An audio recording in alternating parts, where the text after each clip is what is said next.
Hello students, welcome to my channel. तो आज की इस वीडियो में मैं लेकर आ गई हूँ आपके बीए थर्ड सेमेस्टर एजुकेशन का मोस्ट इम्पॉर्टेंट क्वेश्चन। आज का ये जो मॉडल पेपर है, इसमें आपको मैं जो इम्पॉर्टेंट क्वेश्चन बताऊंगी, साथ ही साथ उनके आंसर को भी बताऊंगी। तो जो भी छात्र छात्राएं बीए थर्ड सेमेस्टर में एजुकेशन पढ़ते हैं और एग्जाम देने वाले हैं, तो उन सभी के लिए यह वीडियो बहुत ज़्यादा हेल्पफुल होगी। आज की यह वीडियो आपकी महासंग्राम क्लास है, जिसमें आपको बताने वाली हूँ आपके इम्पॉर्टेंट प्रश्न और उत्तर। और स्टूडेंट्स, एक बात मैं और आपको बताऊंगी कि यदि आप अपने बीए थर्ड सेमेस्टर में इंग्लिश पढ़ते हैं, हिंदी पढ़ते हैं, सोशियोलॉजी पढ़ते हैं, हिस्ट्री पढ़ते हैं, कोई भी आप सब्जेक्ट पढ़ते हैं, तो उसके लिए भी चैनल पर विजिट कीजिएगा। सभी का सिलेबस अपलोड हो चुका है, सभी की पूरी यूनिट्स को कंप्लीट करवा दिया है और मॉडल पेपर की वीडियोस लगातार अपलोड कर रही हूँ, ताकि आप अपने पढ़ाई को अच्छे से कंटिन्यू कर सकें। तो उन सभी के लिए भी चैनल पर विजिट जरूर कीजिएगा। चलिए आज के आपके क्वेश्चन देखते हैं।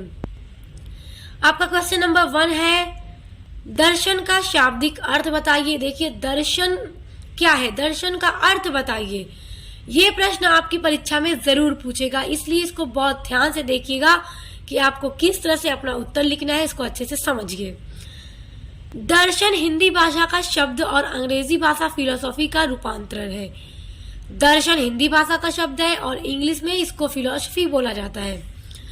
फिलॉसफी शब्द की व्युत्पत्ति ग्रीक भाषा के दो शब्दों फिलॉस तथा सोफिया से हुई है।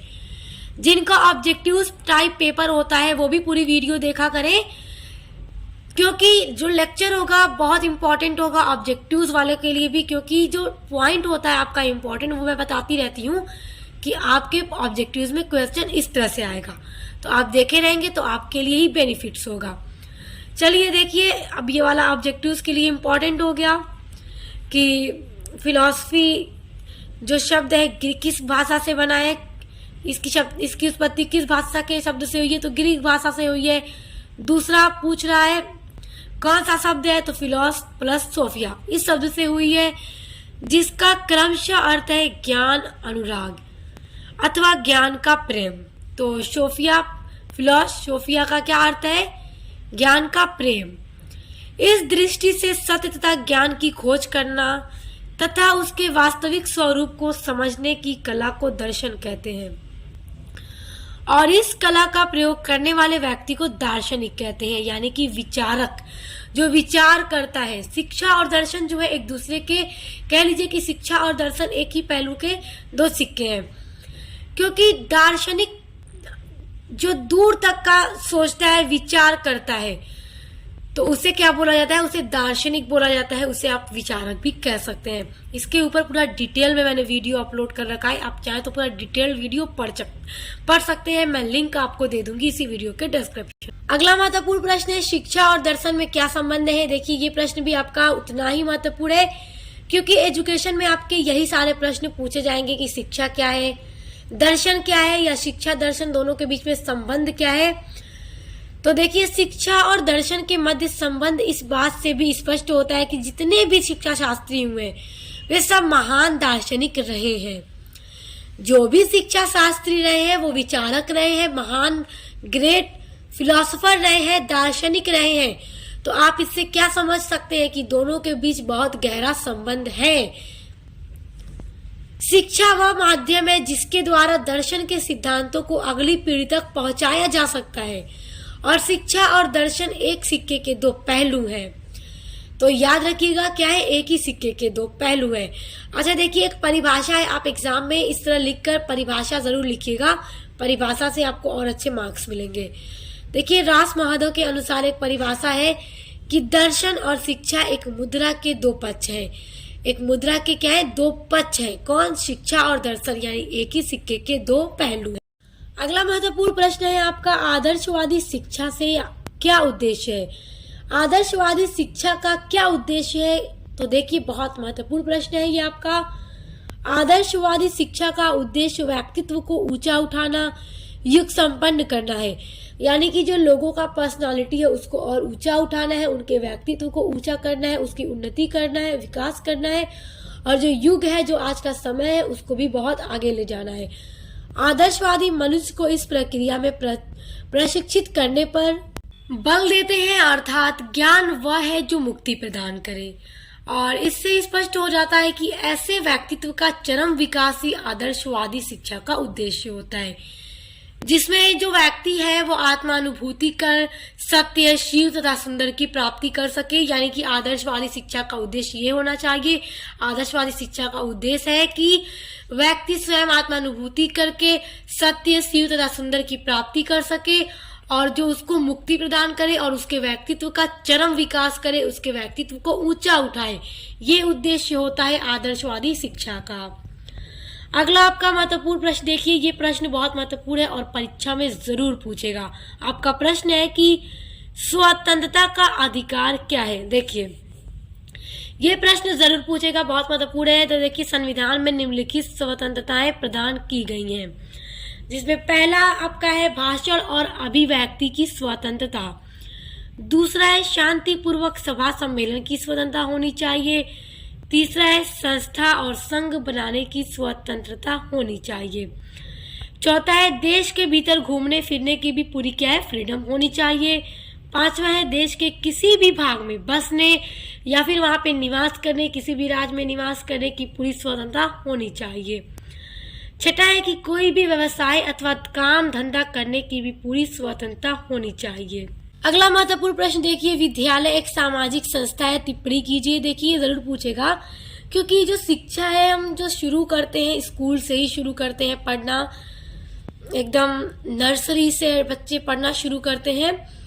तो विद्यालय एक सामाजिक संस्था है, उस पर एक टिप्पणी लिखिए कि किस प्रकार। देखिए विद्यालय एक बहुत ही महत्वपूर्ण सामाजिक संस्था होती है, जो एक बच्चे को इस योग्य बनाती है, बच्चे को इस काबिल बनाती है कि वो समाज में जो भी मुश्किलात है, जो भी परेशानियां है, जो भी स्थिति है समाज की, उसका हर बालक बालिका खुलकर डट कर सामना कर सके। तो विद्यालय से ही बच्चे सीखना शुरू करते हैं, फिर धीरे धीरे पढ़ते पढ़ते इस काबिल बन जाते हैं, सीख कर उस योग्य बन जाते हैं कि वो हर परेशानी मुश्किलात का खुलकर डट कर सामना कर सके और उससे निपट सके और बाहर आ सके इन सारी परेशानियों से। परिवार से निकलने के बाद बच्चे का सामना विद्यालय नाम की सामाजिक संस्था से होता है। देखिए जब बच्चे परिवार से निकलते हैं फिर उनका एडमिशन होता है स्कूल में। तो स्कूल में जब नर्सरी में जाते हैं वहां से एडमिशन होता है, फिर नर्सरी, LKG, UKG, इस तरह से आगे बढ़ते बढ़ते पूरा इंटर तक पास करते हैं। उसके बाद कॉलेज में एडमिशन होता है। तो फिर देखिए घर से निकलने का मतलब, परिवार से निकलने का मतलब कि जब तक बच्चे का एडमिशन विद्यालय में नहीं हुआ है वो घर में ही सीखता है सारी चीज़ों को।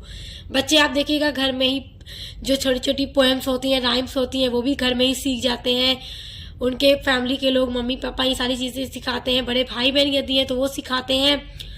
और जो A to Z है वो सारी चीज़ें बच्चे घर में ही याद कर लेते हैं। जो काउंट करना, गिनती वगैरह, ये सारी चीज़ें सीख जाते हैं। आज से अंका तक जो बच्चे, सारे बच्चे सब चीज़ें घर में ही सीख जाते हैं। फिर स्कूल में जाते हैं तो वहाँ से धीरे धीरे पढ़ते पढ़ते इस काबिल बन जाते हैं कि वो अपनी जिंदगी को खुद से जी सके। देखिए बालक विद्यालयों में अपने परिवार की आर्थिक एवं सामाजिक पृष्ठभूमि को साथ लेकर अवश्य आता है, परंतु जब वो विद्यालय में जाता है तो विद्यालय के वातावरण से उसे समानता, जाति भेद रहितता, हृदय की व्यापकता, वर्गहीनता आदि श्रेष्ठ गुणों को सीखने के लिए विवश कर देता है। यानी उसको इन सारी चीजों के बारे में सीखना, उसके श्रेष्ठ गुणों को सीखना, सभी के बारे में पढ़ता है, क्योंकि सारी चीजें हम पढ़ते हैं। तो ये है एक विद्यालय एक कैसे सामाजिक संस्था है। आई होप अच्छे से आप समझ गए होंगे और एग्जाम में पूछेगा तो अब आप लिख लेंगे। अगला आपका महत्वपूर्ण प्रश्न है, सतत विकास में शिक्षा की क्या भूमिका है। सतत विकास, ये प्रश्न जरूर पूछेगा, तो इसलिए बड़े ध्यान से देखिए अपने उत्तर को। सतत विकास के लिए शिक्षा अनुसंधान को प्रोत्साहित करती है। किसको प्रोत्साहित करती है? अनुसंधान को। और मानव निर्मित निर्णयों से उत्पन्न होने वाली सतत विकास संबंधी समस्याओं को हल करने के लिए आवश्यक जानकारी भी प्रदान करती है। और मानव संसाधनों में निवेश के रूप में शिक्षा कारकों के बीच महत्वपूर्ण भूमिका निभाती है, जो सतत विकास में योगदान करती है। अगला प्रश्न देखिए, अगला प्रश्न है आपका, दर्शन की शाखाएं कौन कौन सी है। मोस्ट इम्पोर्टेंट क्वेश्चन है, बड़े ध्यान से देखिए।